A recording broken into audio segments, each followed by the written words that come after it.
History is often told through battles and empires, but some of the most profound struggles happen in the mind. This is the story of those condemned by inescapable systems, individuals facing the machinery of death, from the Roman arena to Auschwitz. Their stories are not about violence, but about the power of a mind that refuses to surrender. Even when the body is caged, the spirit can remain free, searching for a way out. The greatest systems of control rely on psychological surrender, building mental walls as much as physical ones. But those who escaped first broke the narrative of inevitable doom. They rejected the roles assigned to them and began to write their own endings. We'll journey with Spartacus, who turned the tools of his enslavement into keys for freedom, and with Werber and Wetzler, who escaped Auschwitz to warn the world. Their weapon was knowledge, their shield was mental fortitude. These are lessons in resilience. The will to survive is a creative force, and the act of searching for a path is the first step toward finding it. This is not about luck, it's about the conscious daily choice to live in the face of certain death. The Roman Empire's true power lay in its systems, none more final than the gladiatorial games. Spartacus, once a soldier, saw what others missed: the predictability of his captors. While most accepted their fate, Spartacus observed the guards, their routines, and their arrogance. The Romans never expected strategic thinking from those they saw as beasts for slaughter. This underestimation was the first crack in the system. Spartacus's plan was born of cunning, not brute force. He and his fellow gladiators used kitchen knives and makeshift weapons, turning the prison's layout into a map for escape. This was a calculated operation, not a chaotic riot. The element of surprise was their weapon, handed to them by complacent guards. Spartacus had to instill hope, convincing others that freedom was possible. The psychological battle came before the physical one. By observing, understanding, and fostering hope, Spartacus transformed condemned men into a rebel army. He didn't just break out of a building, he shattered Rome's psychological framework.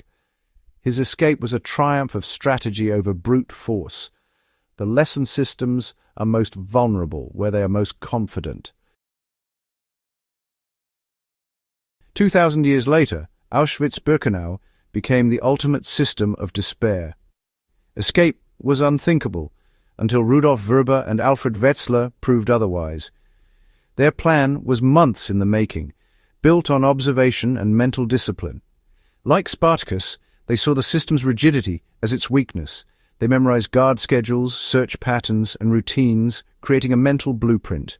Their hiding place, a hollowed woodpile, was so obvious it was overlooked. They waited 3 days, knowing the search would end, masking their scent with petrol-soaked tobacco. When the search ended, they slipped away, beginning a 2-week journey to Slovakia. They carried not just their lives, but a report that would reveal Auschwitz's horrors to the world. Their escape was a victory of patience, observation, and belief in possibility. Systems of control depend on a shared story. Captors believe in their authority, captives in their helplessness. The moment a prisoner rejects this narrative, the system weakens. Spartacus, Werber, and Wetzler refused to see themselves as victims. They became strategists, seeing their environment as a problem to solve. This shift from passive object to active agent changes everything.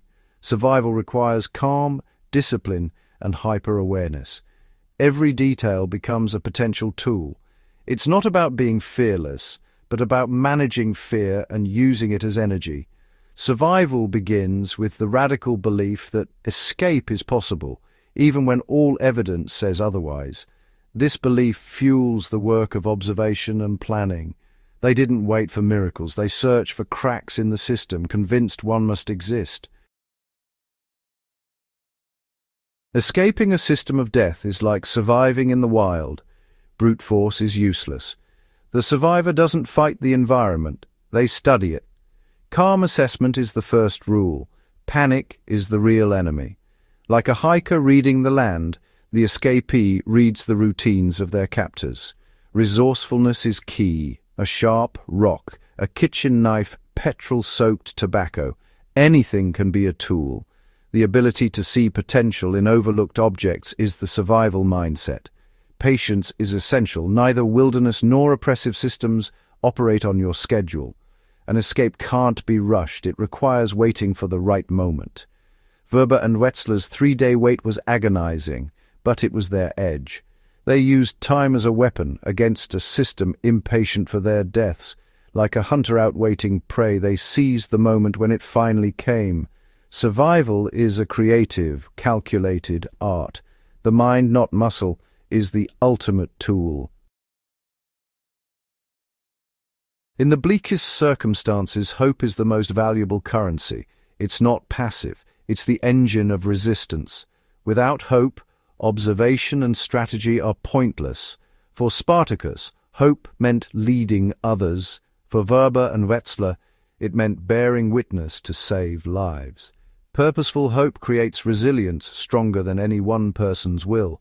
Oppressive systems attack hope with monotony and cruelty. Survivors protect hope through small victories, an extra crust of bread, a moment of connection. These tiny triumphs fuel defiance and prove the system isn't all-powerful. Suffering with purpose becomes endurable.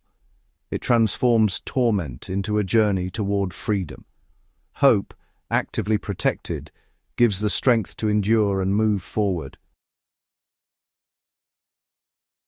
Every powerful system has a blind spot, its own arrogance and rigid routine. The Romans and Nazis believed their control was total, underestimating the ingenuity of desperate minds. Their efficiency became a weakness, predictable schedules, routines, and search protocols. For the observant prisoner, this predictability is a timetable of opportunity. Werber and Wetzler learned the system's rules and used them to their advantage. The escapee must think like the system to defeat it, turning from victim to counterintelligence agent. Spartacus exploited a moment of lax security, not brute force.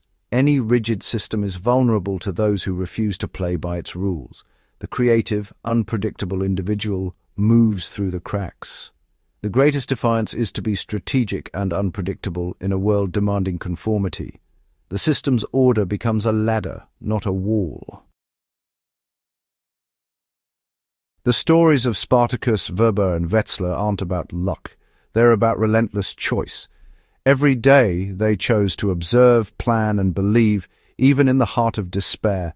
This is the ultimate act of resistance. The refusal to surrender the mind.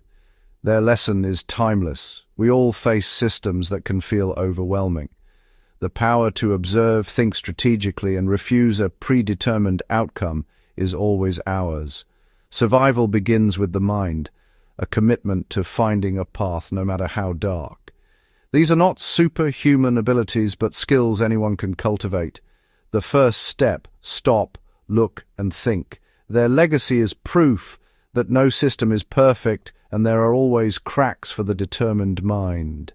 Hope is a strategy, observation a weapon, and survival the final unanswerable act of defiance.